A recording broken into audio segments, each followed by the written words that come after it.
Let me see. I hope that. So let me just repeat.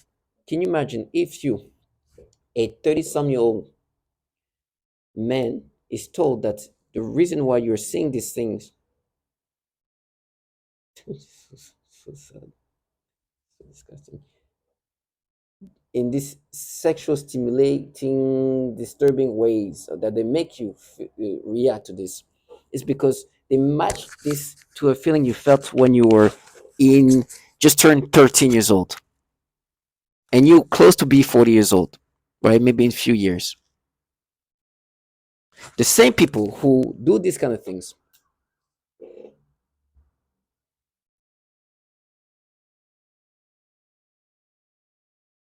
I also experience what is referred to as malodorance.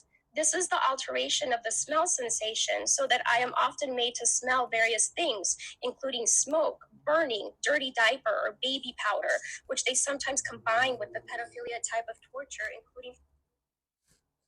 She clearly see the pedophilia type of torture, by the way. She's another target individual who's very well spoken, who's able to express what's happening. And you tell me that, oh, you want me to think that you're not making me experience these things. That somehow what you're doing is just like making me feel like a kid and be like, do you understand how illogical it is? And they use these childlike people. Of course, they have no shame. They in their mind they think this is it's a game or it's a war. It's like, oh, it's not fair. It's not. It's like, yeah, okay, I understand. You just want to agitate me because you know you're a bunch of pedophiles that force people to have these disturbing pedophilia ways of perceiving things, and then try to come up with this most illogical retardations of a thought to subscribe to this. Now you do these pedophilia things, then you try to talk about me as a kid as if you this trash that work for this program, and like they might use these childlike individuals, but I know these people are not the one architecture; they're just the trash they use to try to get you to accept to these things. I'm a grown man and I know me. I know this nasty stimulation is what you make me experience. Now, me when I was a child, and first of all, I'm not a child, so I know that you guys have a systematic way of doing these pedophilia things. You guys are renowned for your pedophilia type of torture. It's fair that you do the things that you do because this is systematically happening. Now, do you think I'm going to be like, oh my gosh, no, you won because you matched to me when I was a kid? When it's not even actually a match, it's you just manipulating it and put them as me as a kid, and still try to think that that makes sense. They're delusional because these people do this pedophilia type of torture and then try to talk about you as a child and try to be like, no, that's just you. You should understand that we are not doing this pedophilia type of torture. We don't do these things. You are a pedo. And then you hear this again.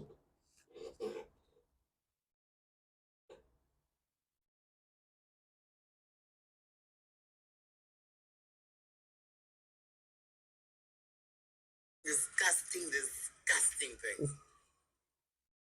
Trying to end my life. It's somebody trying to end who I am as a person. It's somebody trying to take over my mind, putting thoughts of pedophilia. This disgusting, disgusting, disgusting thing.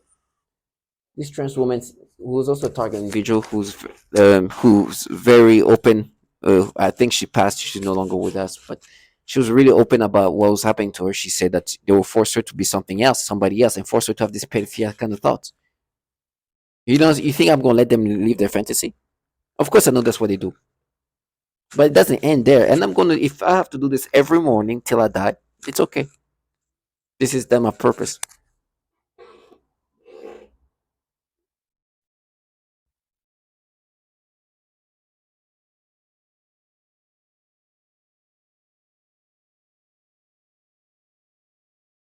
And the human will. In no touch torture, the techniques are more psychologically specialized for each target. Most common examples include homosexual targets that are forced with voices that are derogatory to their lifestyle and similar mental images. Almost all targets are forced to view child pornography in their minds. So you tell me these people don't have these systematic methods of manipulating people in these pedophilia ways?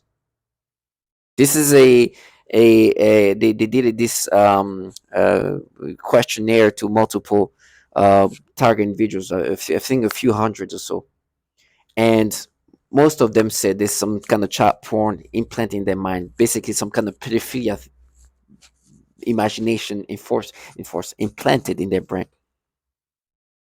So you understand they have these pedophilia things going on. So you want me to be like, oh no, you guys are not doing this to me? You just matched it to me as a child?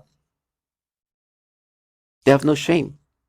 Of course, it's what you guys are doing. And you try to make me accept this by saying you felt something like similar when you were like a kid, when you were 13. You felt like a little stimulation here, which I know, first of all, is what they're implanting in my brain, in my memories, to match it, to make it seem like you felt like that when you were a kid.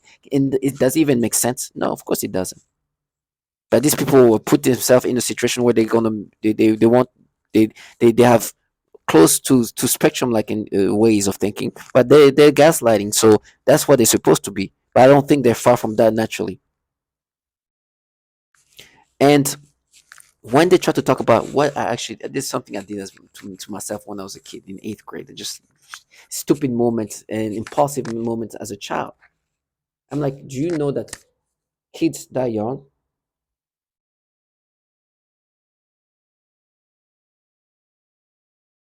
This baby that they make me look at the pampers, uh, being tortured by these people sexually. How do I know this?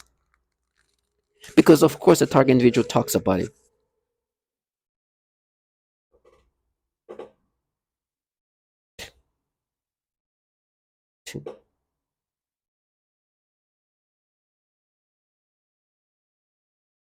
Dreams and videos in my closed eyes. Specific foods or things like some. And she was the most significantly affected of all of my clients. I eventually had to tell this client to go to another clinic. And they used her to threaten the That's a most torture in 7-year-old me, as autistic well as kid that their she's most talking extreme about. forms of torture. For several months, she would cry and scream horribly during our therapy sessions, despite having a great day at school. This was highly unusual behavior for her, as she usually behaved very well during her therapy sessions and had been making incredible progress on all of her therapy goals. This was used to threaten extreme torture on me, making me scream and cry, etc. They would make the kids act out the kinds of torture that would later be done on me. For example, they would also sometimes make her bite her hand, threatening to make me bite my hands, as they often do. One day, she had a large, severe bite mark on her arm. She has also grabbed her crotch, saying, "Ow," and this was used to threaten me with severe sexual torture. Sexual torture on a 7-year-old kid with autism. One day, I also observed her gasping for air a few times in the same way that I do when I am being more severely suffocated. The suffocation had